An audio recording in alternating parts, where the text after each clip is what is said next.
Welcome to 12-Gauge Investigative.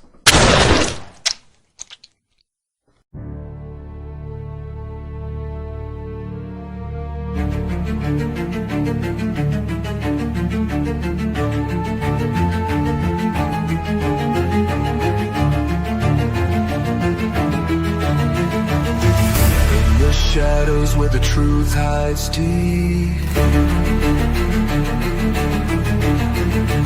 echoes of the lost and the secrets they keep. Cold cases burn in the back of your mind.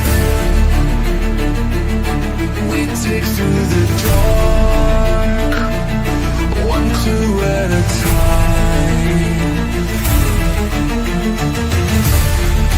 This ain't fiction, this is blood, this is truth. 12-Gauge Investigative, justice uncaged. We ask the questions they're too scared to say, shining a light where the guilty pray. From killers to whispers, we won't look away.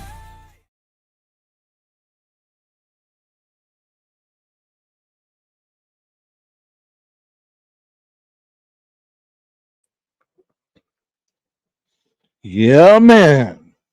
How's everybody doing tonight? Happy Wednesday, happy hump day to you all. How's everybody doing? My name is 12-Gauge, and welcome to my channel, 12-Gauge Investigative. If you haven't been paying attention to the videos I've been uploading,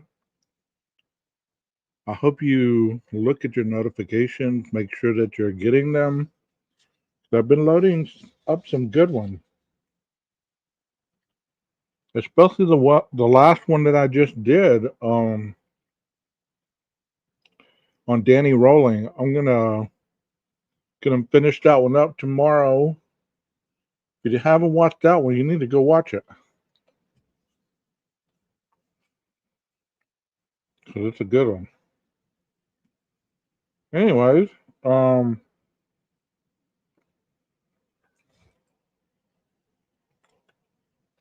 this one is on Clinton Young, and y'all may have watched this today, but I thought this story was so interesting that I wanted to go back and talk about it, because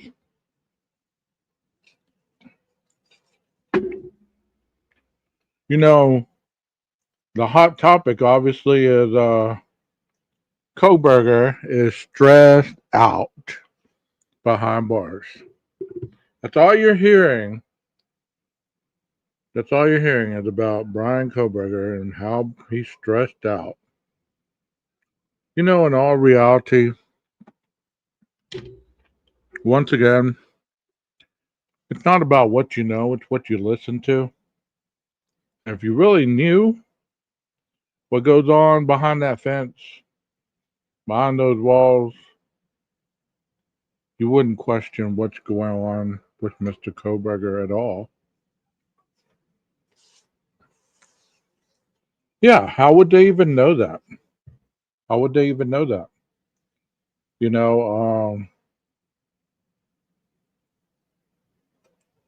I guess they have sources, I guess they have sources. And, when it comes to sources, they're only as good as the information that they give you. Yeah, I hope you get better, man. You know,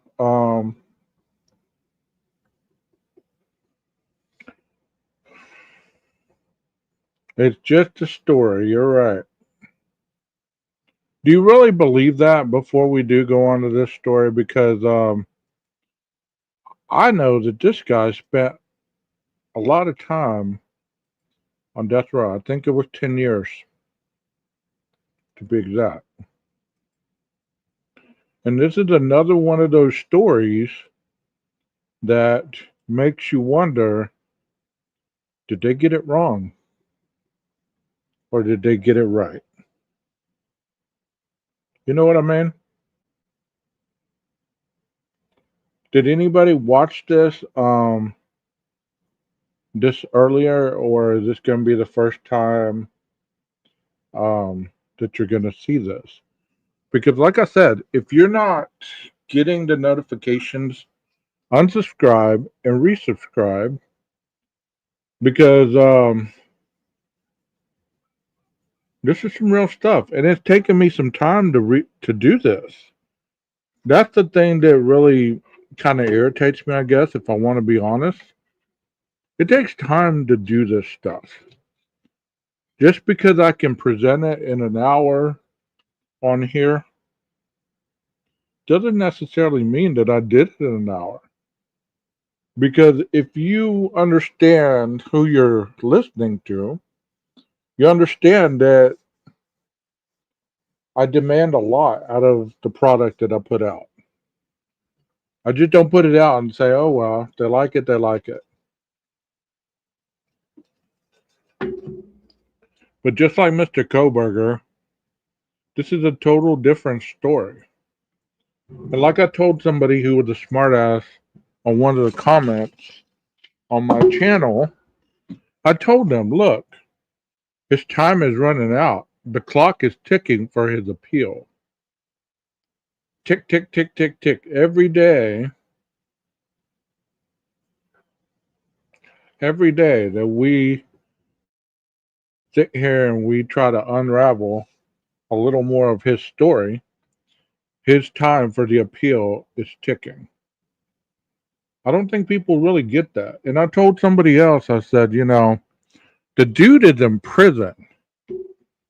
Why do y'all act like it's still the investigative process and he's gearing up for trial?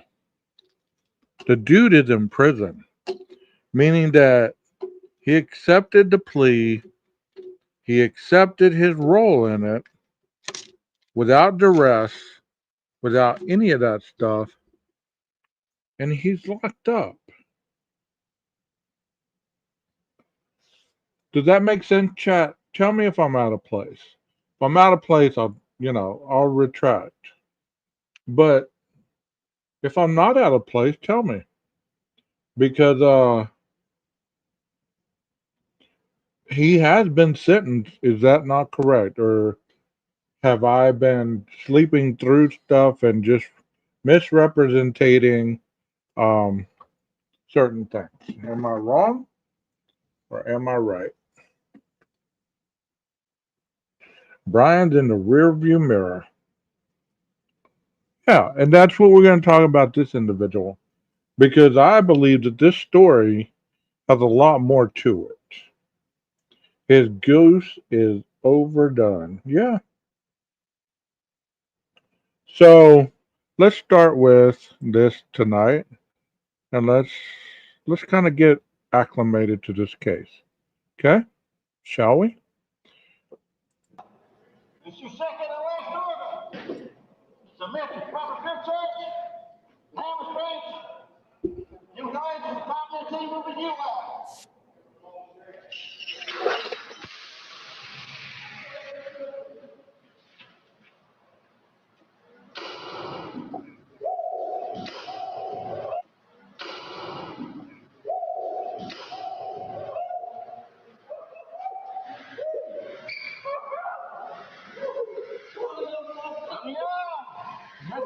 If you don't know who that is Mr. Clinton Young walking around in there while they're gassing him. This is one of the ways that they use to get compliance if somebody refuses to do what they want you to do.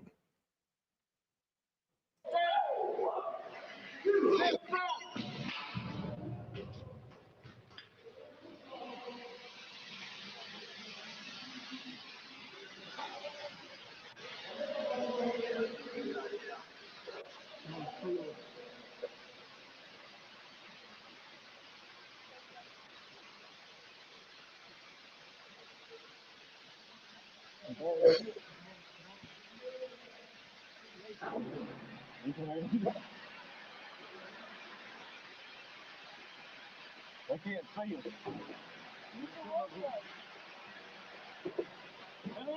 submit to search, hand restraints. If you've never been gassed, it's not a good experience. I mean, that's like the worst feeling. I can, hell, even pepper spray is light work compared to the pepper balls that they use in those guns. And as you can see, it's everywhere. So the inmate is still not compliant. He's still jumping around in there, and they're trying to get him to regain his composure and quit being defiant.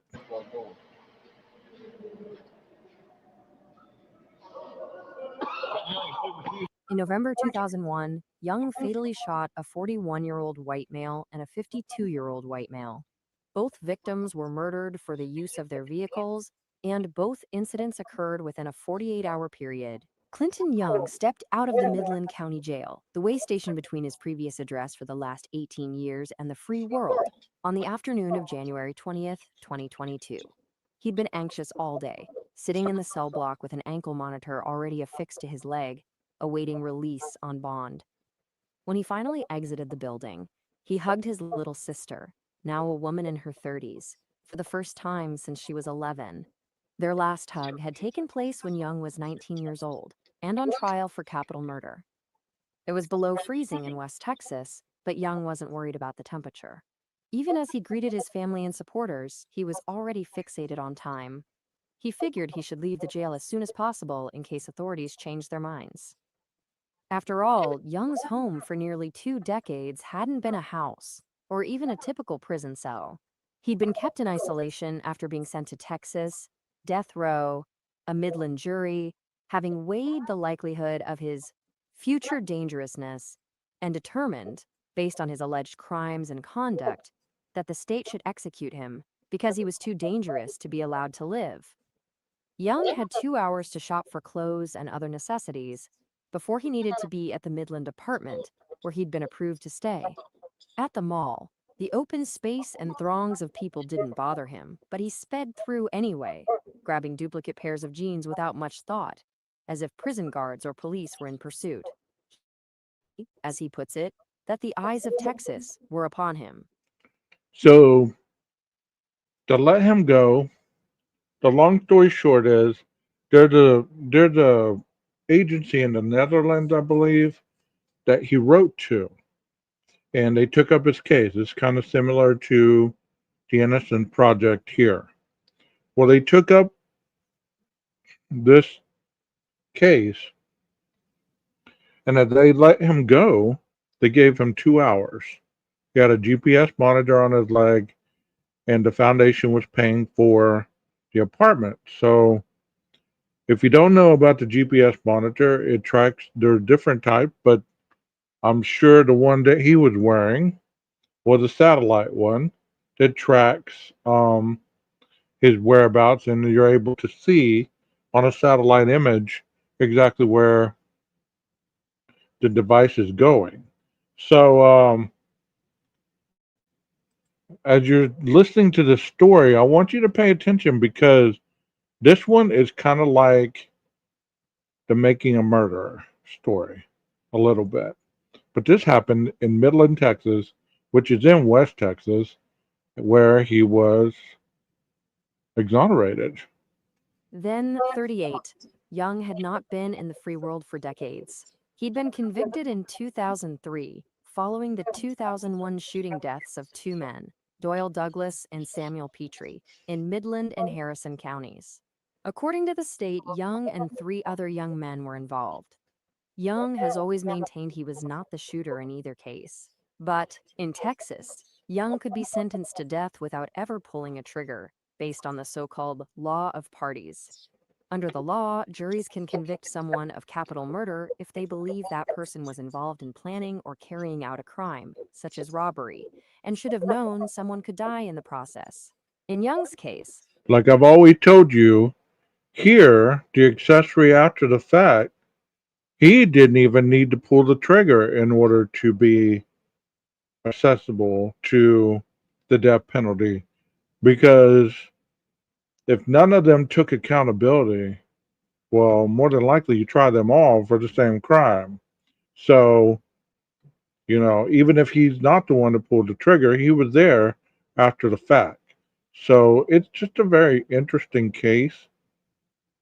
Only he was tried for murder, while the others allegedly involved testified against him and received lesser sentences for their parts in the crimes. Two accepted plea deals. Mark Ray was convicted of second-degree kidnapping and was sentenced to 15 years in prison, and David Page got 30 years for aggravated kidnapping.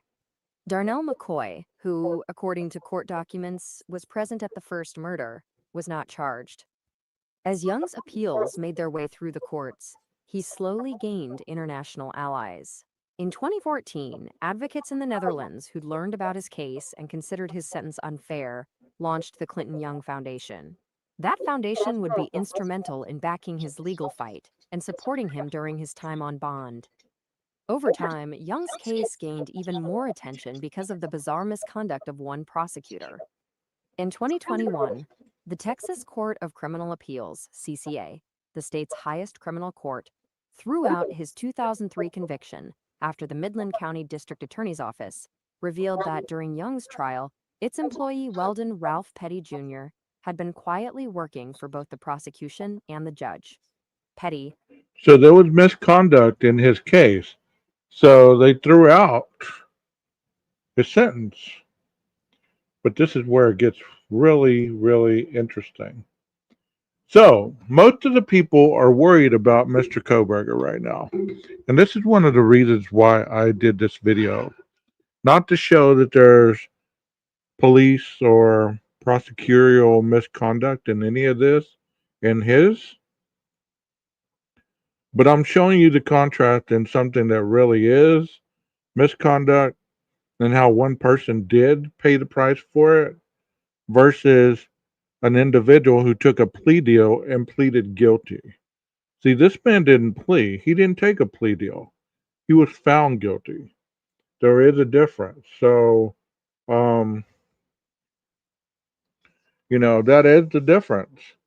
But many people believe that, you know, that BK is still innocent. They're still fighting the fight. They're still trying to, make everything that happened in that case negligence after the fact. And I believe, and I always believe, that they got it right. On this case, not so sure. Not so sure because I haven't really seen enough for them to show me otherwise. What do y'all think so far? There's prosecutorial misconduct where the prosecuting attorney was working with the judge behind the scenes. So I don't know. Here we go. While working on cases including Young's, drafted judicial opinions and orders that agreed with his arguments, often getting them rubber-stamped by the judges. He held these dual roles for nearly 2 decades. Only after he left did the DA's office finally tell Young's defense lawyers about this long-hidden conflict of interest. Petty's misconduct sullied the case against Young, who'd come within 8 days of an execution in 2017 before receiving a stay from the CCA. In October 2021, a month after the CCA ultimately vacated his conviction, he was transferred from death row to Midland County Jail, where, after a 3-month stay, he was ultimately released on a $150,000 bond, pending word on whether he would once again be tried for capital murder. Young knew he had won release against extremely long odds. Since 1977, the Death Penalty Information Center reports that 18 Texans formerly on death row have been ordered released and won their freedom. Only 18. And there is, I think, the last time I looked at it, the last case that I did, I think there's probably 30, 40 something at this point, 47 maybe. Um, so 18 were wrongly convicted. That's still not overwhelming odds. That's still not so much that the juries get it wrong, the police get it wrong. And in this case, if you're listening, I want you to tell me if you believe, before we continue on after I play this, whether the police got it right or whether they got it wrong. 4 were acquitted, while the rest saw charges dismissed based on overzealous prosecutions, inadequate evidence, ineffective defense, or flawed forensics. Still, Young hoped that during his time as a free man, he could demonstrate he'd changed. He aimed to prove he no longer presented the threat of future dangerousness, a legal requirement for the Texas death penalty. He wanted to establish that he wouldn't squander his second chance at life. Death row becomes what prison is supposed to be, but often isn't. Young mused to the Texas Observer in a January letter. Death row is a place of reformation, rehabilitation, and correction. Ironically, the one place where it matters the least. In the years Young spent in a high security prison in Livingston, 274 people were executed by the state, while 183 new people were condemned by Texas juries. In the last half century, approximately 300 former death row occupants have had their convictions overturned or sentences reduced to life or even a lesser sentence, according to the Texas Department of Criminal Justice. But rarely were these people released on bond while the courts worked out their cases. On that January day, Young became an outlier, an exception to the rule, which states that the main exit from Texas death row is through lethal injection.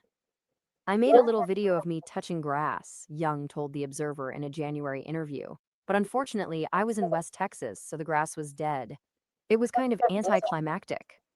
Young spent about a month in his Midland County apartment, his rent funded by the Dutch Foundation, determined to successfully navigate his early days of freedom on his own.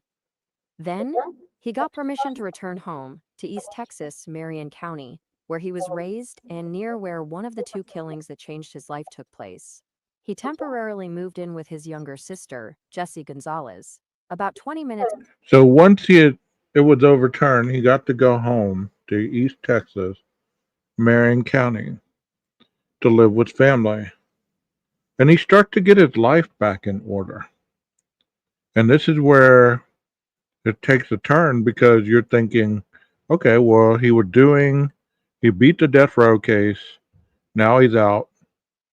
Now things are going to go back to normal, right? From the tiny town where both grew up. Gonzalez watched her 3 sons, now 17, 12, and 9, develop a relationship with the uncle they'd only seen during prison visits. I'd seen my nephews grow up behind glass, Young told the Observer. He said he enjoyed the little stuff he'd missed, like playing video games, which required a crash course since they'd grown much more sophisticated in 2 decades. The family settled into as comfortable a routine as possible in close quarters. Young got his driver's license, played with his nephews on the trampoline and zipline in the backyard, and helped with household chores. He and Gonzalez tried to navigate the sudden rekindling of their day-to-day sibling dynamic. They had grown up together until Young, as a teenager, was taken into custody by the Texas Youth Commission for Juvenile Offenses. It's pretty clear on my end. I don't hear any kind of reverb. But what you have to also ask yourself is, whenever people listen to these cases, whenever juries hear these cases, you have to understand this individual has been getting into trouble for a long time. Should that be brought into his character in the trial, or should it be kept out? I mean, because a lot of times you ask yourself, you say, well, he was a good guy. He went to school. He did this. Had a tough time. Um, he just had a bad life. But there's a lot of people who have bad lives that don't go on to continue criminal acts. And I don't hear it on my end. I mean, I'm sorry that you do. If your sound is up too high, sometimes it does echo if you're watching it on 2 different things. I don't know.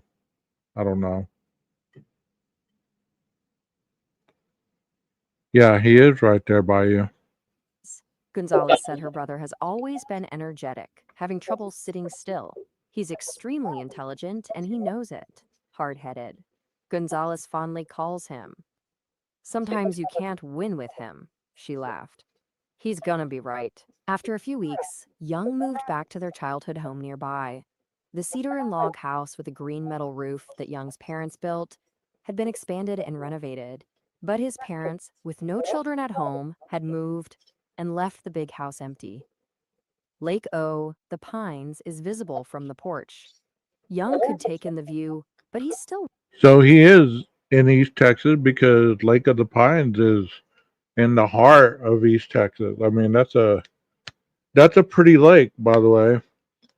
So he moved back to his childhood home, wanting to start a new life. You know,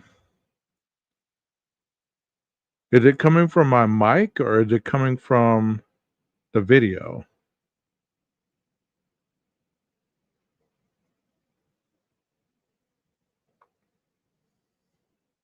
I gotta wait 50 seconds before I get an answer. Yeah, he's from Jefferson. Jefferson's a bad county, man.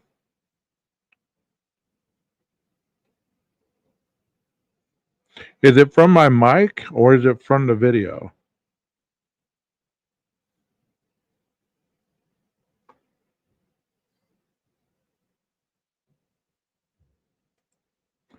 Well, the video is not showing right now, so y'all were saying you hear it now, and I was talking, so I don't really understand what's going on. Maybe the video is too loud. I can turn it down. Wore the ankle monitor, which at first only allowed him to go up to 100 feet away from his house. He could see the water, but he couldn't reach it without tripping an alarm. Young set himself up in the living room, the largest space, after too many years confined to a cell. He pushed the couch up against the back wall and he spread out his things. Alone again, he noticed that the place held ghosts. I can't say I had a lot of good memories as a kid, he said.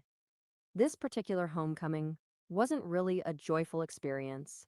He also worried that unwelcome people from his past, those he knew when he was involved in crimes as a juvenile and young adult, might arrive. They're still stuck 20 years ago, and that's how they still picture me, he said. They don't know the man who's had an execution day and dealt with people all over the world.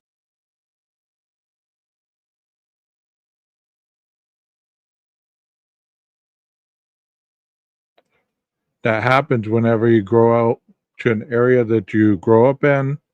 Sometimes people grow up or they stay the same, you know? I mean, I don't know what to do, whether to turn it up, turn it down. Don't want y'all to be getting the reverb. Let me see if my echo cancellation is on. There's always some kind of damn problem every time I go live. Swear.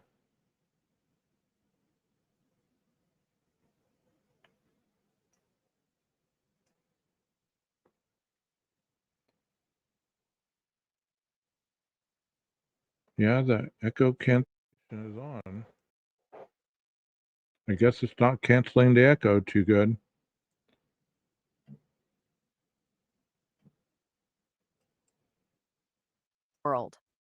My worldviews have changed drastically. Young got a job with an oil and gas company. He was able to move around more for work, and he began to earn money. He eventually switched to a larger company, which paid for him to get his commercial driver's license. It was a well-paying gig with health insurance, and he could cross state lines while working.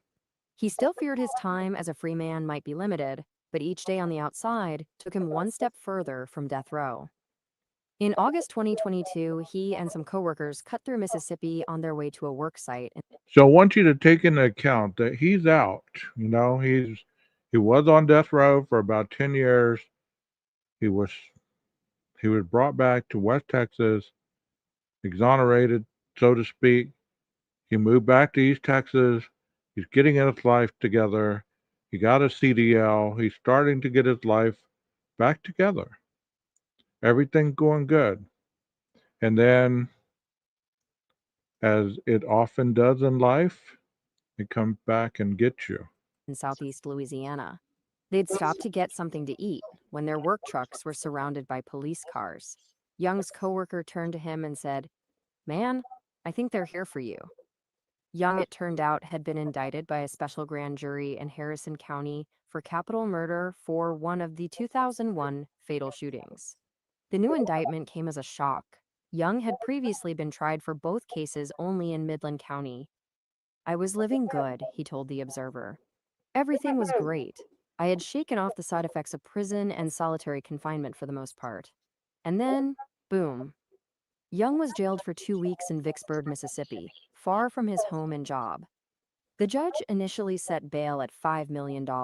So they came back and rearrested him, and he was jailed in Mississippi because that's where he was working. So if you ever been to Mississippi, you know where Vicksburg is. Um, it looks like I've been through there. It's not a very big town, but it doesn't look like something that's like a metropolis or anything. But it seems like an okay town.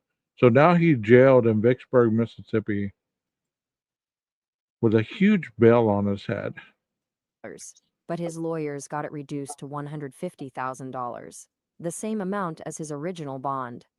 That meant his supporters, who were already helping to pay his legal bills and had secured prominent criminal defense attorney Dick DeGuerin to represent Young in his retrial, had to raise more funds.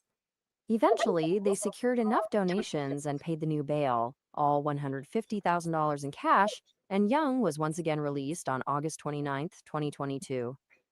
He returned to work in the oil fields. Juan Gonzalez, Young's supervisor for several months in 2024, called Young a hard worker who spoke openly about his life. "I believe that what he was accused of just can't be him," Gonzalez told the Observer in December. "He is a well-spoken, very smart guy. Good attitude, always a little smile on his face." Young So this here asked a question, and this is a worldwide question. It's been asked for years. Do people really have the capacity to rehabilitate after being locked up for a long time? There's people that have different variations of understanding about that question. I'm not asking about whether you're pro death penalty or not. I'm not asking if you're pro life imprisonment or not. I'm asking, do you believe that people can rehabilitate while they're in prison? As you saw in the opening place, he was getting gassed while in prison. He was, and you're going to watch some more of that as the video goes on. So, do you believe that people are capable of change? Just in general, not just this case. I'm talking about capable of changing their ways when they've gone through something as traumatic as this, because this was traumatic. Can you imagine being sentenced to die? And then all of a sudden, there's a technicality, and you've been given a new lease at life. You start getting your life back together. You're working. You're back with your family. You're building a new life, and then out of the blue, they come and arrest you again. How would you feel about that? began to see a therapist at the suggestion of a judge and his own attorneys. He found a post-traumatic stress specialist who had done time in federal prison, and he saw him for several months. To his supporters, Young was doing surprisingly well in his years as a free man after so long behind bars. DeGuerin, who's practiced criminal law for nearly 60 years, said many people in prison with extreme sentences become defeated and lose initiative. But Young used that time to educate himself, DeGuerin told the Observer. He spent 20 years locked up, and all of a sudden you can see the sky and you can walk barefoot on grass. It's a completely new experience. It's impressive to me that he was able to handle that. While out on bond, Young advocated for others on death row. In February 2023, he testified in front of the Texas House Committee on Criminal Jurisprudence about the death penalty appeals process. In November 2023, He participated in the annual march to abolish the death penalty in Austin. Why I do everything is to be heard, to convey my sense of what's right, Young told the Observer. My whole mindset has always been like, y'all ain't gonna break me. He filed a Okay, so that statement in itself goes along with what we see every day on YouTube. It goes along with what people believe is right and what they believe is wrong. But what does the law say? You know what I mean? What does the law say? If the law says this is what you get if you do this, there's not footnotes that say, well, if you're a good person after the fact, then we can lessen this or do that. It says you will do life in prison with no parole, or it says we're going to kill you. And that's the only way out. But in his case, there was a technicality due to one of the people having prosecutorial misconduct. So that's why he got off death row. But now he's out and he's a different person. He's doing stuff different. I'm only stating this not because I'm trying to start a debate. I really want to know what people feel about this because, you know, if people left their emotions out of certain things that were set in place for a very long time, and it's been the best way that we get along through our daily lives, where in those laws is there emotional attachment? You know what I mean? Is where in those laws does it say, well, if you feel this person is a good person, then so what if they had a bad day and they killed 4 people? It doesn't say that. It doesn't say that at all. It says if you kill these, if you're found guilty by a jury of your peers, this is what you're facing in the sentence stage. And if they vote to go that way, then most often than not, that's what you get. But for the last 3 years, I've heard a case on here, amongst others, that have been twisted and turned, twisted and turned. At what point do you not advocate due to your emotions, but advocate due to the law of the land? I mean, and you say, well, 12 gauge, what if you were wrongfully accused of something? Well, I'm going to trust the process. And you can call me an idiot, you can call me a moron, but I'm going to trust the process. And I'm also going to trust that my history in life will show that this is not technically correct because I don't go around doing certain things that draw into question whether I'm innocent or whether I'm guilty after the fact. So, one of the cases that people are divided on is the Richard Allen case. They believe that Richard Allen, and whatever your belief is, that's your belief. I'm not trying to start debate, or I don't even really have an opinion because I don't know that case well enough. So, the Richard Allen case. Supposedly, Richard Allen, after 15 years, was found to have confessed, right? After he was arrested, they supposedly had the video on the phone, this, that, and the other. So he admitted it, right, Texas? He admitted it. So at what point do you go from someone's word to putting all this other stuff out there? And I know you could, Joe. I know you could. I know that you've worked on that case a long time also.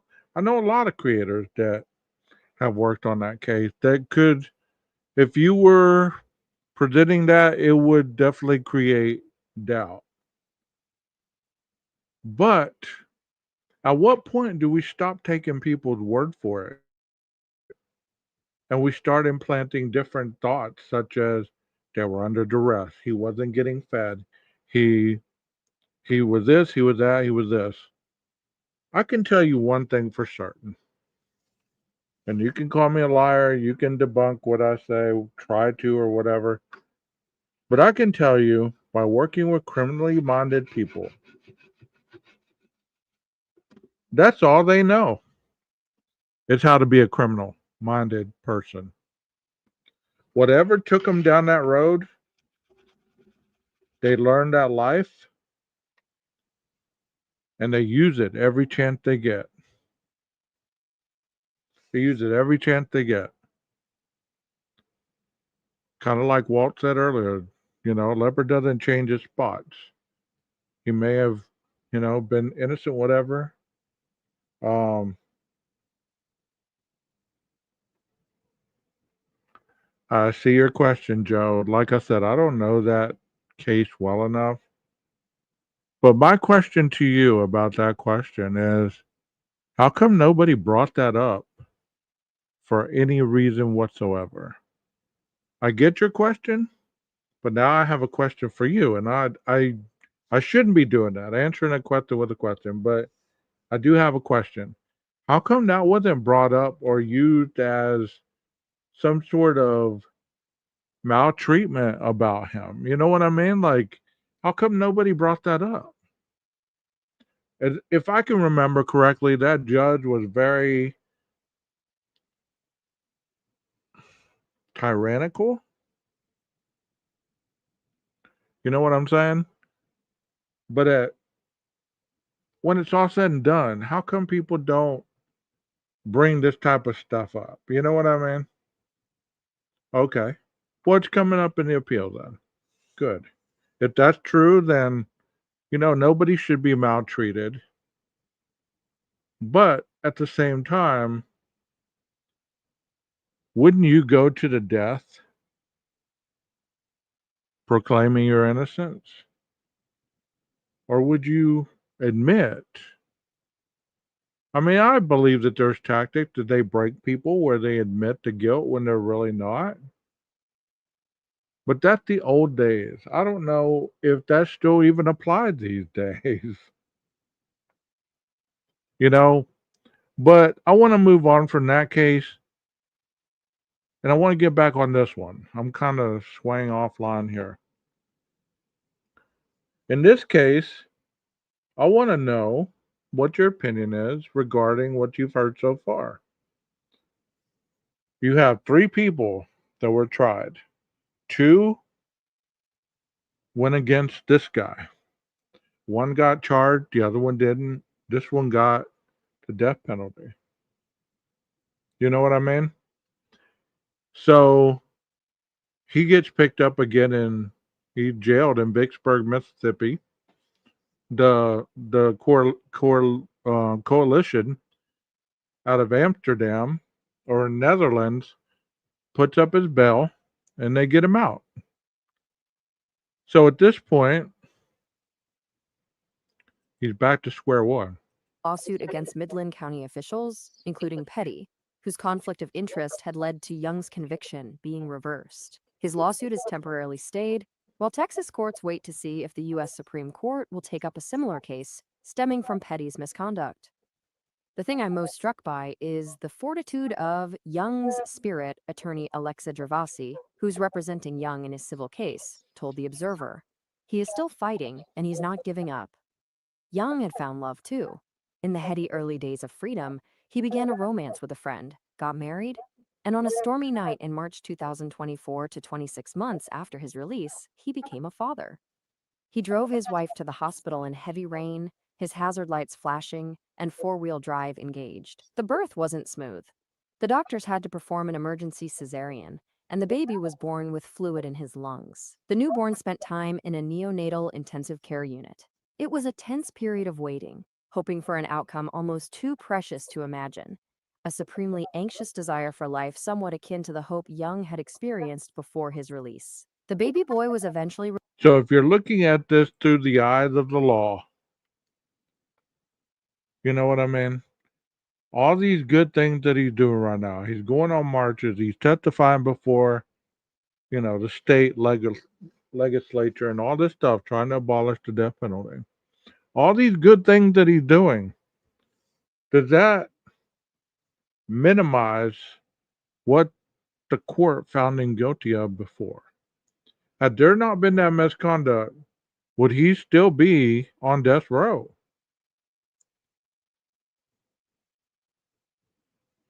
I don't know, Texas. I don't know. released to Young and his wife, who asked not to be named to maintain their son's privacy. My son is going to break the cycle, Young said. My son is not having the life I have. My biggest concern is protecting my son. When people see him, they're not going to think Clinton Young's son. He's going to have his own identity, his own life.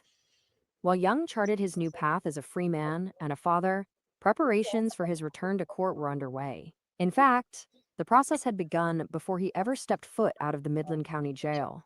Shortly after his release, the state attorney general's office took over his case and began planning its strategy for reprosecuting the now decades-old crimes. In October 2023, state lawyers attempted to revoke Young's bond because he had visited old friends who had also been released from prison and were affiliated with a prison gang in which he'd once been active. Young told The Observer he joined the gang when he was in the juvenile justice system looking for belonging and security, and that 41-year-old me would never make that decision that 18-year-old me made. Young is no longer affiliated with the prison gang, and he got his tattoo. So let me ask you a question once again. I'm sorry I'm being long winded. I don't have to stop this since I already did it once. There was no issues, but I want to talk about it. Um, it clearly states while you're out on bond that you're not to affiliate with anybody past or present that is either on parole or on probation or has broken the law and been sentenced for, right? So did he have cause to have his bond revoked? Based on that statement right there, you're not supposed to mingle with anybody that's on parole or has had any kind of criminal affiliation. Did he should he have went off his bond? Were they in their right to even try to revoke his bond? Tell me. Because we're discussing the law here. We're discussing his stipulation while being out on bond. Did he go against what the state puts in place when they let you out on bond? So it doesn't matter if you started this affiliation when you were a juvenile. It said you don't hang out with people of shady character. We only got one answer. Sounds like it. Hell, there's only 6 of y'all in here. The rest of y'all can't, like, throw something up there. This isn't about moral compass. This is about the law. Leave the emotional part out of it. Quit trying to advocate with your heart rather than your brain. You know what I mean? So, if you're going to go with what the law says, you have to go with the consequences that are set forth regarding that stipulation. And I used to go round and round and round with my offenders. They used to try to circumvent loopholes to try to get to do what they wanted to do that was against the law, technically. You know? So if there's stipulations of your bond that says you're not to hang out or be around individuals with that are out on parole or probation or have any kind of shady character, regardless how long you've known them, even if they're family, the law doesn't discriminate. It is there, black and white, to the point. And a lot of people don't like what I have to say about the law because they don't believe that it should be that cut and dry. They believe that it should have a lot more gray area than it really does. Well, if it says don't be here and your ass gets caught mingling at some barbecue and you just stop by for a couple of minutes and somebody reports it, guess what? You were in the wrong. And they should have tried to revoke your bond. Shoes removed while out on bond. Young's new Midland County trial, independent of the surprise Harrison County indictment, was slated for October 2024. By then, he would have shown for nearly 3 years that he could be a productive member of free society. Young believed that the state's case against him was thin, but he'd sat at the defense table before, and he knew what could happen once a trial got underway. The state was originally planning to seek a new death sentence, but in late 2023, prosecutors announced they would pursue a life sentence instead for only one murder. Because Young was being tried for a crime that took place in 2001, before life without parole was available in Texas, a life sentence with the possibility of parole was the harshest penalty a jury could impose. During the trial, the public seats in the courtroom weren't packed, despite the notoriety of Young's conviction reversal, and the retrial proceeded relatively quietly. The state presented much of the same evidence it had at the original trial, including testimony from one of his co-defendants. The original trial testimony of one now dead witness who claimed he'd interacted with Young the night of the murders, but who had recanted in the years since, was entered into evidence without mention of the reversal. Young, who'd been optimistic prior to trial, knew that when the jury members left the courtroom to deliberate, they would likely vote to send him back to prison for life. As they weighed his fate, Young stepped outside the courthouse and smoked a cigarette, replaying the trial in his mind. He knew some people expected him to flee, but even if he somehow escaped, he would never again see his son, who'd crawled for the first time the day prior. Young So he was out for a while, didn't get any more. Well, I can't even say that. He almost had his bond revoked by being around people he shouldn't have. And you can say that's petty. Well, there's no limitations of the law. I mean, I don't get where people grow up assuming that just because you feel something is injustice doesn't make it injustice. You know what I'm saying? It's like if you feel that the law should change, then do it the right way. Don't just break the law and assume that just because you don't like the law that you can go against it. I mean, that's your human right. But, after the fact, you do the crime, you do the time. And maybe that's why there's only 6 people watching.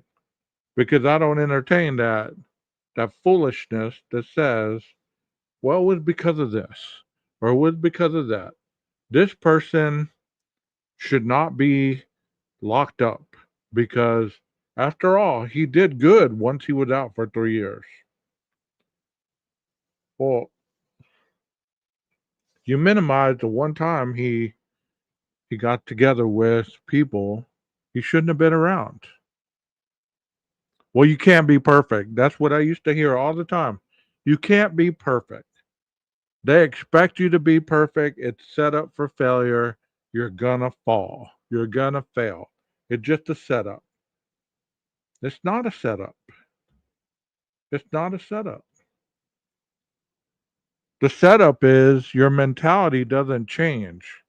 You still want to live as you want to live, not following the rules or guidelines or laws of society and playing the game catch me if you can.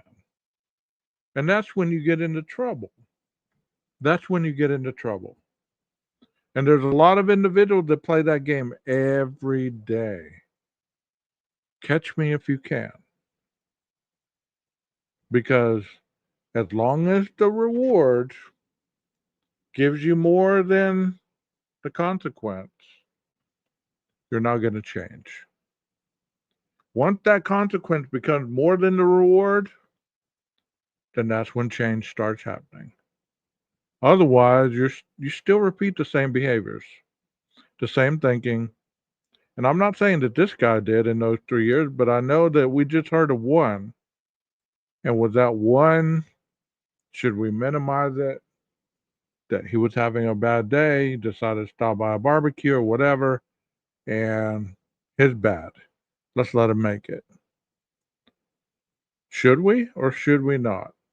The law says one thing, but there's a lot of people that wanted to say something else because they don't believe in the law. You know what I mean? He had spent the past few years trying to show people that reform and rehabilitation were possible, and he didn't want to jeopardize that. He received while out on bond. Young's new Midland County trial, independent of the surprise Harrison County indictment, was slated for October 2024. By then, he would have shown for nearly 3 years that he could be a productive member of free society. Young believed that the state's case against him was thin, but he'd sat at the defense table before, and he knew what could happen once a trial got underway.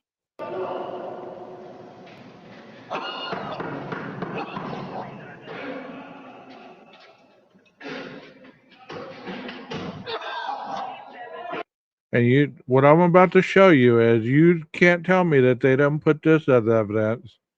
Even while locked up, Mr. Young, you failed to follow directive of leaving the rec area, and you made them take excessive force to get you to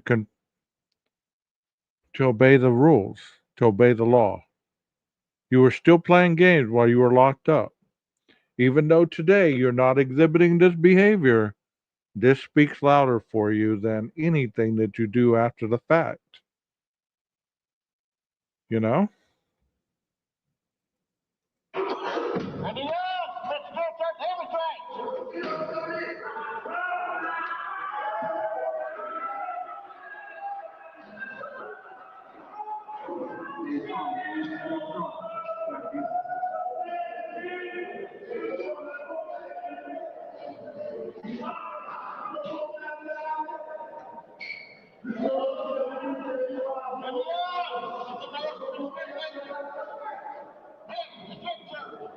There ain't no trigger warning. You can't handle this. You're not an adult. Plain and simple.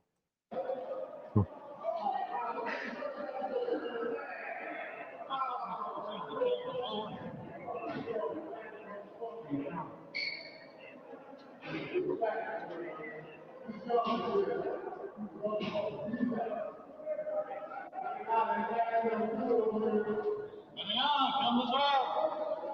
Let's go.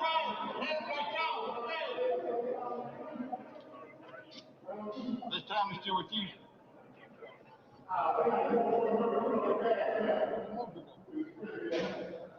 Didn't confident, he went that way.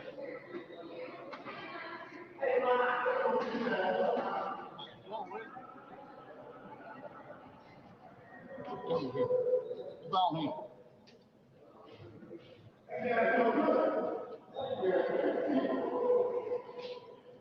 Come. So what they're about to send in is what they call the Ninja Turtles or the CERT team. I believe that's what they're called. And they're going in to restore order. They gassed him because he was refusing to come out of there. And now the state, because this is what I want you to understand. Because a lot of people don't understand this. Okay? These employees are employees of the state, meaning that they're doing a job representing the state of Texas or whatever state they're working in. They're representing the state. They're not doing it under their own pretense. This isn't Jack, John, Lucas, whoever. This is an employee, a correctional officer for the state of Texas. So the state is going in there trying to regain order. When you put people's names, like, one of the trials where that's judge has it out for this defendant or blah, blah, blah, has it out for the defense attorney, all this and that and the other, that's not how it works. They're doing the job for the state and our country. Nothing less, nothing more. So the state of Texas is about to go in there and restore order in its building. This is their building, not the inmates.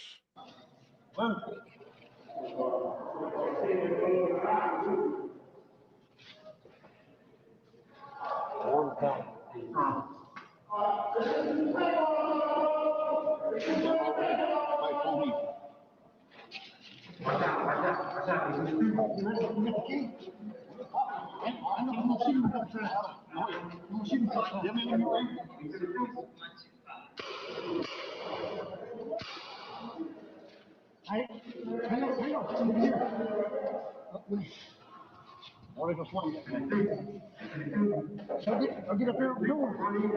Wait for me just a second. Let me see.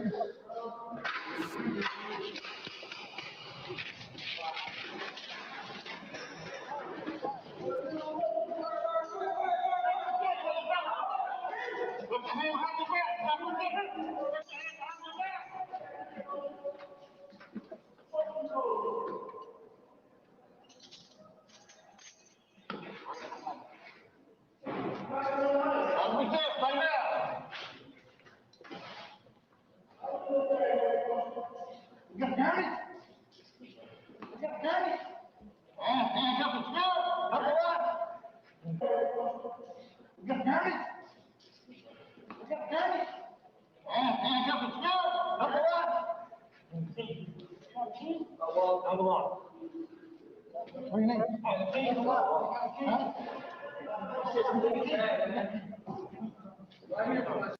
For those YouTube vampires and everything else, I don't know why they wouldn't want to watch this. There's blood all over them right there. And there's going to be blood here in a minute. It's not going to be a crime scene photo. It's going to be a crime scene video.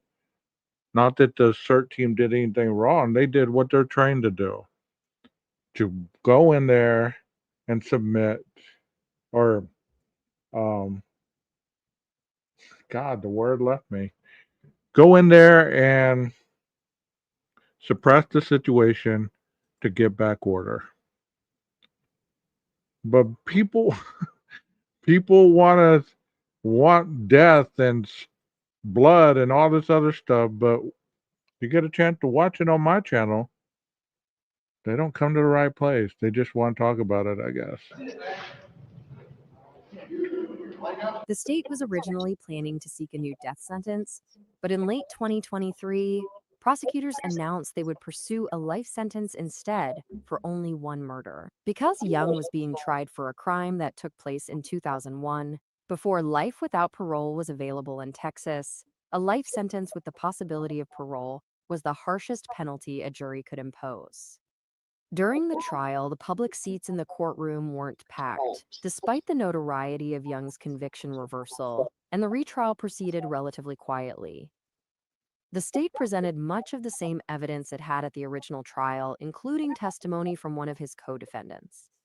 The original trial testimony of one now dead witness who claimed he'd interacted with Young the night of the murders, but who had recanted in the years since, was entered into evidence without mention of the reversal. Young, who'd been optimistic prior to trial, knew that when the jury members left the courtroom to deliberate, they would likely vote to send him back to prison for life. As they weighed his fate, Young stepped outside the courthouse and smoked a cigarette, replaying the trial in his mind. He knew some people expected him to flee, but even if he somehow escaped, he would never again see his son, who'd crawled for the first time the day prior. Young had spent the past few years trying to show people that reform and rehabilitation were possible, and he didn't want to jeopardize that. The hardest thing I did in life was turn around and walk back in that courtroom, Young told the Observer. I wanted to show that people aren't what you make them out to be. You don't have to kill us. You don't have to throw us away for the rest of our life. We're capable of changing and making the right decisions in life.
No, it's low on there. Let The me. jury convicted Young once again for the 2001 murder in Midland County of Samuel Patry, this time sentencing him to life in prison with the possibility of parole. He may face another trial for the Harrison County murder, the result of the indictment he received while out on bond. After hearing the verdict, Young tried to look calm for his family and supporters. But the mask fell when he was handed his baby boy. Young knew he wouldn't be considered for parole for years and might never be free again. My whole mindset has always been like, y'all ain't gonna break me, he told the Observer. When I said goodbye to my son in that courtroom, I broke. Within 48 hours, Young was back in the custody of the Texas Department of Criminal Justice. In November, just a month later, he began a blog post, published with the help of the foundation with his trademark humor. Now, as I was saying, before being interrupted by freedom, life, and more legal drama, the problem with the justice system is when he spoke with the Observer in January, he wore the standard issue white uniform, and he had the grown out buzz cut and light facial hair worn by so many others housed at the massive Caulfield unit in Anderson County, southeast of Dallas. Yet he smiled through the conversation, cracking jokes and speaking with an easy candor. He teared up only when asked about his son. He sees him every week, but he's not allowed to touch him or his wife. He has no contact visits, given his current custody level. Young continues to pursue legal appeals and to advocate for those still on death row. The fight goes on, he said, just a few minutes before prison officials announced the interview was over. I got nothing but time.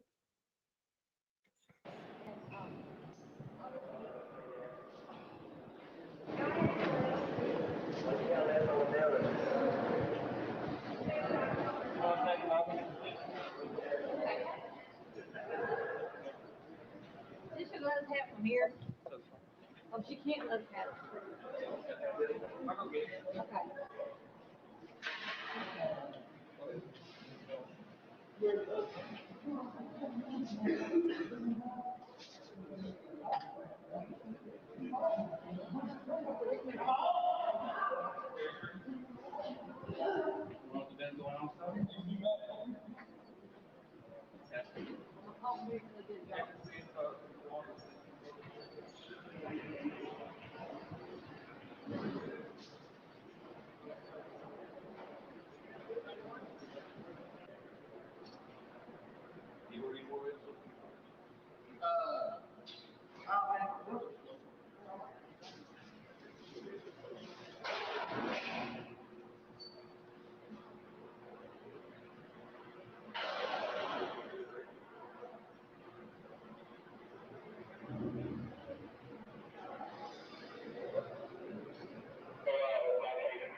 He didn't want to come out of the rec area.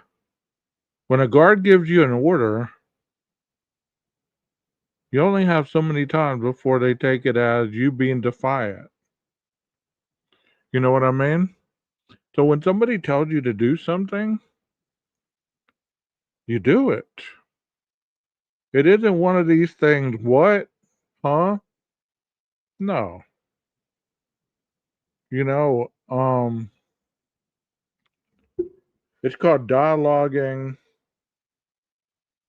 an order. Like you start talking back to an officer, you're dialoguing. You're refusing an order, which could be a new case a lot of times. I mean, there's so many things that you can't do while you're in there. That could be cases. You know, they could write a case on you for almost anything. But this guy, if he would have been smart, he would have just said, okay, put the basketball down, turn around, get the nice trinkets on his wrist, and go back to his cell. You know? Yeah, probably so, Texas. That's probably what they told him.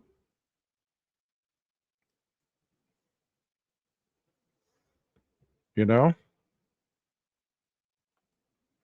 That's probably what he told them.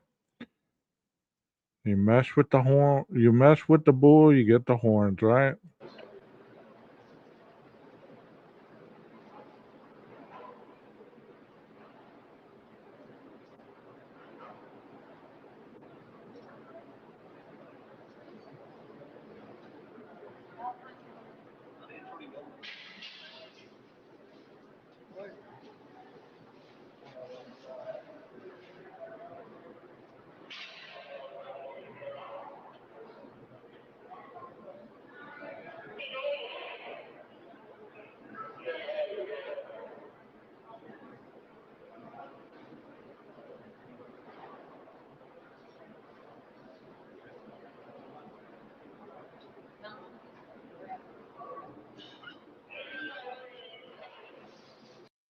No, he didn't fight them once they got in there. But you know what? Whether he fought them or not, they gave him a directive. The state of Texas gives you a directive. You either comply or you don't comply. If you don't comply and you get aggressive, as they view it, then they're going to restore order. So, whether he did something or whether he didn't, whether he had a weapon, whether he didn't, all this stuff doesn't matter. You know what I mean? Those kind of questions are the loopholes that people want to hear on these YouTube streets. The fact of the matter is, when you're locked up, you lost your freedom. And that's another thing that people don't get. Your freedom is gone. You're stressed out, pardon my French, but nobody gives a shit. You're in prison. You're not at a spa. You're not down at the elementary school. You lost your freedom. So when you lose your freedom, that means that when people tell you to do something, you either do it or there's going to be consequences, and they're going to be, most of them are going to be escalated consequences. Where we started watching this video, they were already gassing him. So no telling how long they had been in there trying to negotiate him to get off the rec yard and come back into his so they could cuff him. No telling how long that had happened. We just saw from when they gassed him. So the fact that he's bloody and he had a busted up nose, that's part of the collateral damage, you know? And I hate to sound like that, but that is the honest truth. I don't believe in lying to y'all. But there's so many people that go up in arms about all this stuff. Hell, they probably don't even watch it. But this is real stuff when it comes to what we talk about true crime. This is not make believe. This is not fake. He's really on a gurney. He's really all bloody and he got the busted nose because he didn't want to do what the guards ordered him to do. And I don't care where you're at, whether you're in Texas, whether you're in Montana, whether you're in Oklahoma, any of these states, DCOs are being paid by the state. So they represent the state. And most of the time, they're going to go and do what they're trained to do, which is to restore order if an inmate wants to take the initiative of being defiant. You know what I mean? This is not a reality show. This is really what goes on. You know, and if he is fighting, then he's gonna get. There was like 6 of them on him. You can't beat up 6 people. I don't care how big and bad you think you are. It's not gonna happen.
I can hear people now. They got him handcuffed. They got the handcuffs on him while they're doing that. Why don't they take the handcuffs off of him and just let him strip it down? Really? That shows your ignorance. It really does. Shows your ignorance when it comes to understanding what you're watching and what you don't know happens in the job.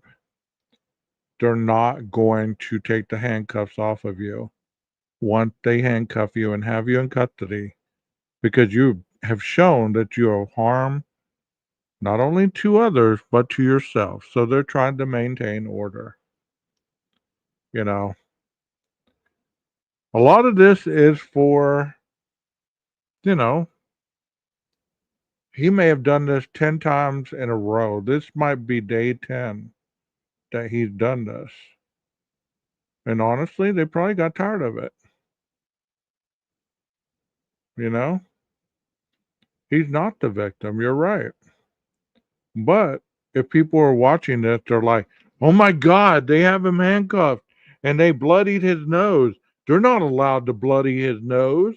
They're being too violent. They should lose their jobs. Come on, man. Stay at home quarterbacking. Let the real people do the jobs. Because obviously, you think that you can do this job sitting on the couch. These are the people that they're paid to protect you from. You should be thankful that these people suit up and show up every day. Otherwise, these people would be escaping and killing and pillaging other people. You know? Should be thankful that there's people that suit up and show up.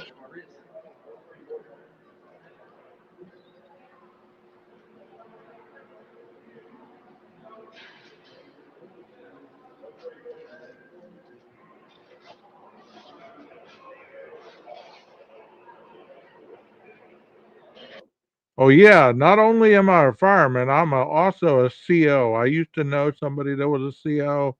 I know Texas Ranger. He's in my chat, so therefore that qualifies me for being a CO because I know him. That's how things go on the YouTube streets.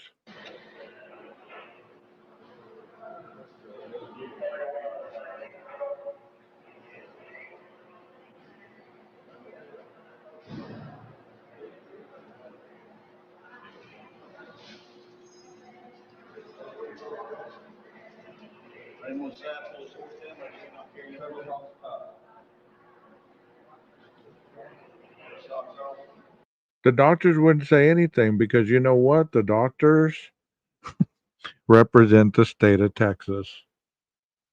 Every person in that prison that is not an inmate represent the state of Texas. You're working to protect the state of Texas from these violent people not following the rules or laws of society. You're trying to not really rehabilitate, but you're trying to not let this get too far out of control because you let him do this. Guess the next three guys that go out to wreck, they're going to do the same thing if you don't do anything about it. Because it's monkey see, monkey do. And they have all day long to do nothing but find ways to break the law.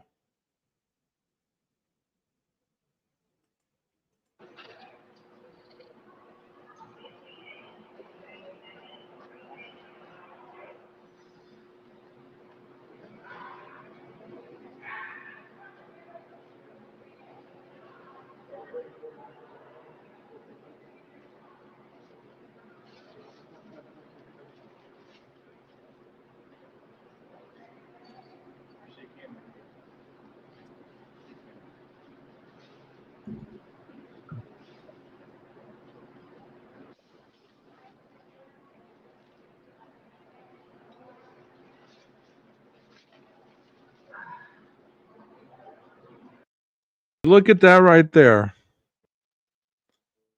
They don't even trust an inmate to make a phone call to visit without putting you in what looks like a cage. Because you know what? Somebody abused it way back when they didn't have this little door there, and they went off and caused a big old scene. So somebody has ruined it for other people, whether they do the crime or not. You still have to follow an order. So chances are that in Idaho, many people had been saying that they're going to put Koberger in a cage in the middle of the dorm if he's going to do rec time or if he's going to make phone calls or visitations. I've never seen that anywhere. Most places are like this. There's a big old thick ass glass with phone that you're talking on, and you know, I haven't really checked my email. I don't know where you sent it to, but I haven't really looked at much today. Where'd you send it? But think about this. They're making that case so asinine. Like, he's going to be in a big old tiger cage when he goes out to wreck in the middle of the dorm. No, he's not. No, he's not. You know?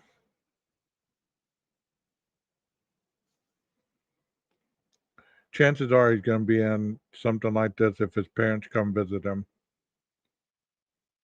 Very very limited space, you know. That was the scene of the crime. People forget to see this part of it all. I know we're focusing um on Clinton right now, but people fail to see this part. I believe that he was probably in West Texas working in the oil field, and that's why he got the charge out of West Texas. He's from East Texas. He was probably over in West Texas working, and he shot and tried to carjack somebody for their truck. Supposedly.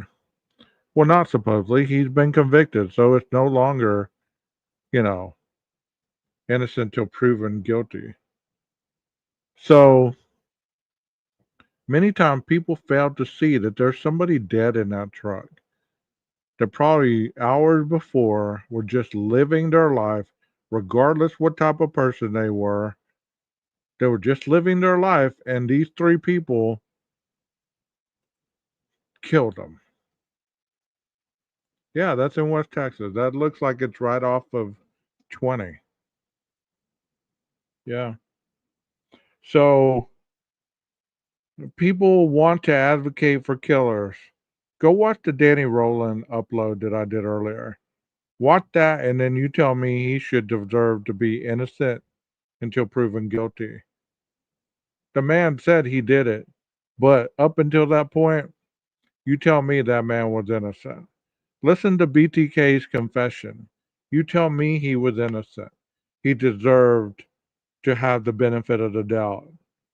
You know, it amazes me the lunacy that you hear regarding these cases. It's like you got to find a villain. Any other villain than the person who was accused of the crime. I'm telling you, this person, life without parole, is probably what's going to happen.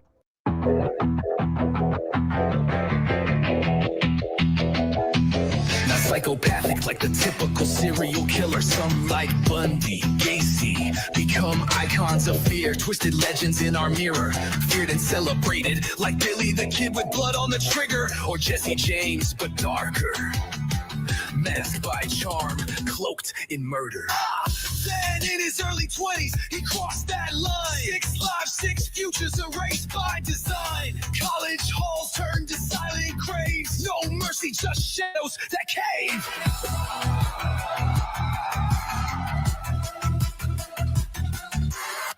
Vielleicht instant vergessen Gäste, where justice meets the twisted mind. Though the truth ain't always clean, but we follow the crime. The killer's smile, the silence of the scene. You're watching 12 gauge death, where the horror speaks.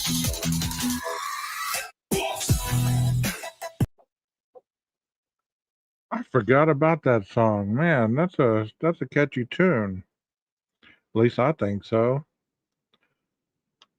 It feels like I'm just doing these lives for a couple people these days. I could be doing this stuff on Discord. Like I put today in my post.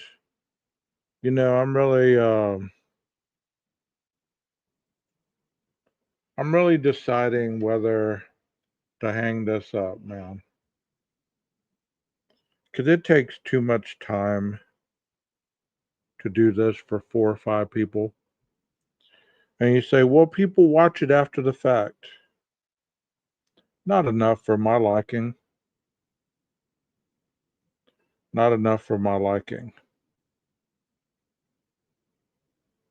When I got into this true crime genre, I thought true crime was real, like this, where they went into the case, where they showed the case, they broke down the case, they talked about the suspect. They didn't assume the suspect was innocent of all the crimes. They didn't alienate the families against each other. They didn't do any of that. I thought that it was going to be more about showing your audience what true crime really was or what really is. But it doesn't feel that way. It doesn't feel that way. And I'm not saying that just because I want sympathy or empathy or any of that crap. I'm saying it because, like I said in my post, it is all about the chat. If I could go live and I'll show the screen and y'all could just chat, give y'all a topic and y'all just start chatting it up, just like Discord, where you just chat about anything. That's what people really want to sign on for. They don't sign on for the reality of the crimes. Some people do, but not everybody. You go and look at the Krama crowd. Go and look at them. They call themselves true crime. What about that genre is true crime, really? They never talk about crime. If they do, they don't have the facts correct. They don't know what they're talking about. They're just going on whatever everybody else has already said. And if you look on this channel too, you just look at a lot of copycats who really don't understand what the criminal justice system is, what the judiciary system is, law enforcement, prison guards, all that. They don't have a clue. You get what I'm saying? They don't have a clue. And to be jumbled up with people like that, I have to ask myself, if you're not like one of them, you're still viewed as one of them by the masses.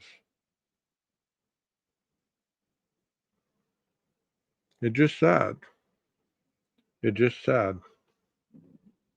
You're not taken seriously because there's so much distractions.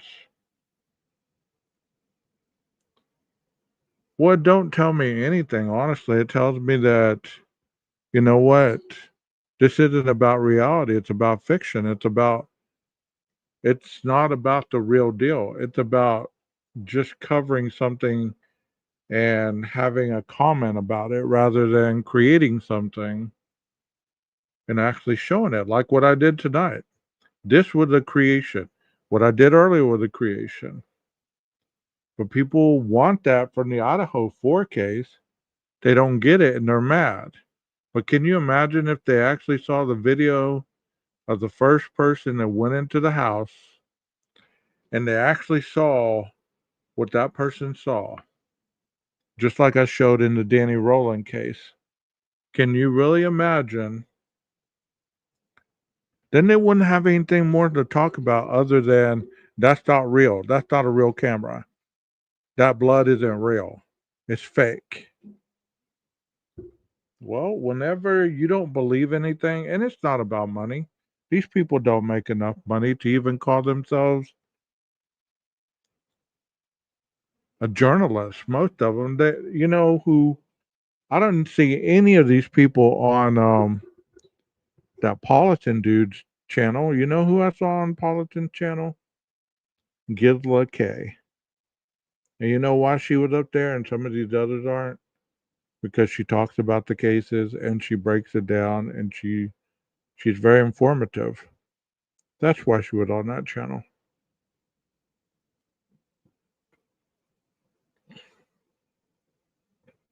Yeah, it's done. A lot of these cases are done. It's not about acceptance. It's about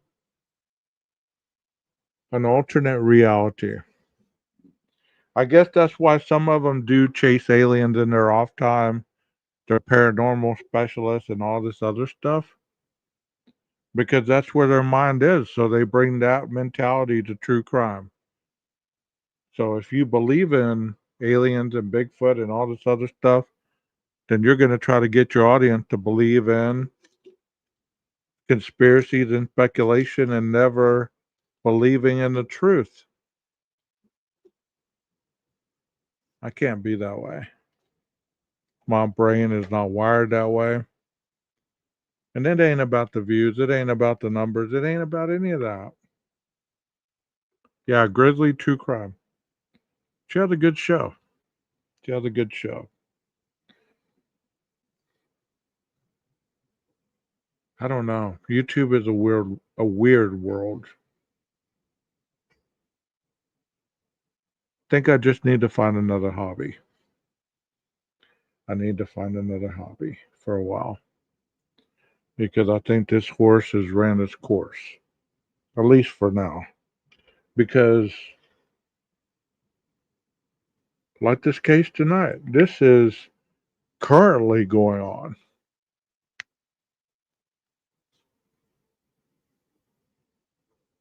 It's currently going on.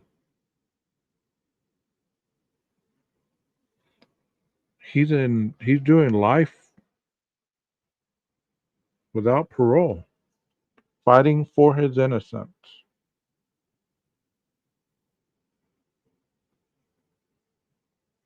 I know you enjoy it. Hell, sometimes I enjoy it too. But I ask myself,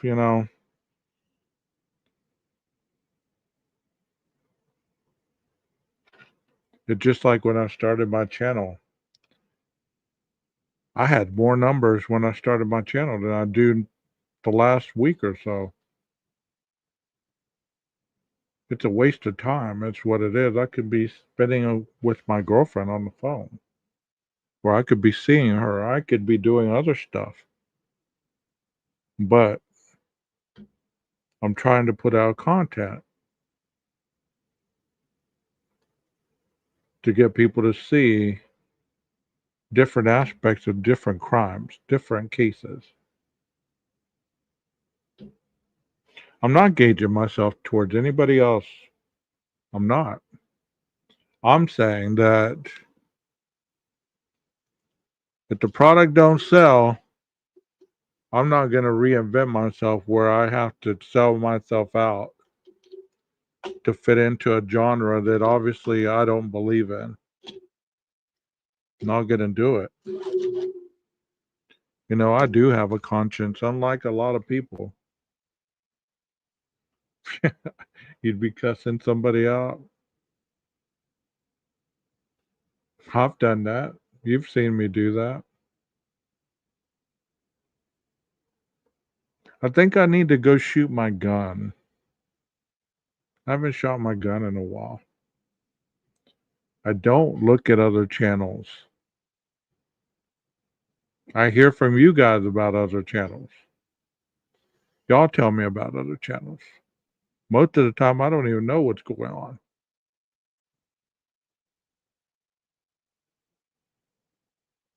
No, you don't, Leslie. Don't try to sweeten it up because I know you don't. Any port in the storm will do for most people. And if it's not Idaho, it's not hitting. You know what I mean? You'd rather go see Shadows in the Dark talking about the affiliation to the Aryan Brotherhood who was wrapped around the frat boys landing on the moon, stuff like that. You know what I'm saying? I don't believe it, Leslie. I don't. If people really did, they'd show up. They'd show up. You know what I mean?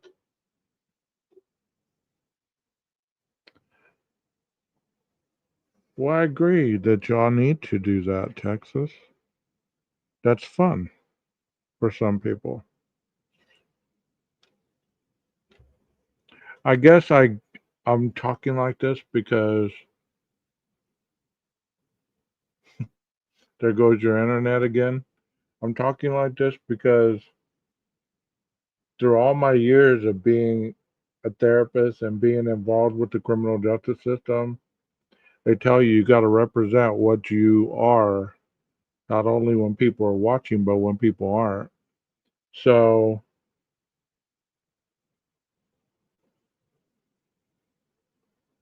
you know,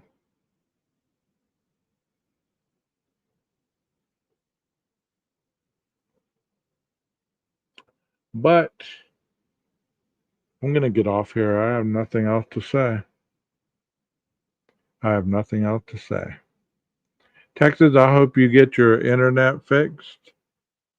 And those of you that did decide to spend some time with me tonight, I appreciate that. One thing I'm certain is I'll probably see a replay of this on somebody else's live, because there's certain creators out there, and I'm not talking about Dago. I'm talking about other people that are just nut riders that just pick the same topics. It's like, you've been following this case for a year, but this is the first time you've ever talked about it? Yeah, right. Stick to Idaho. That's what you do worse. So I'm going to get out of here. And if you see me again soon, you see me again. If you don't, I'm sure I won't be missed. Go enjoy the other creators' content. Go give them likes, go give them money, whatever you do. I ain't got nothing to do with that. Ready, set, go! Age Investigating, the best true crime channel out there. I'm a true crime channel. 12 Gauge Investigators is the best. 12 Gauge Investigators the best. 12 Gauge Investigators, he's the best. Prince George's County 911 Center. What is the location of the emergency? Across 4709 40th Avenue. You say it's a fire, and it's catching fast. 4709? Yeah, 4709. Okay, what city is that, ma'am? Hyattsville, sorry. And what's your name?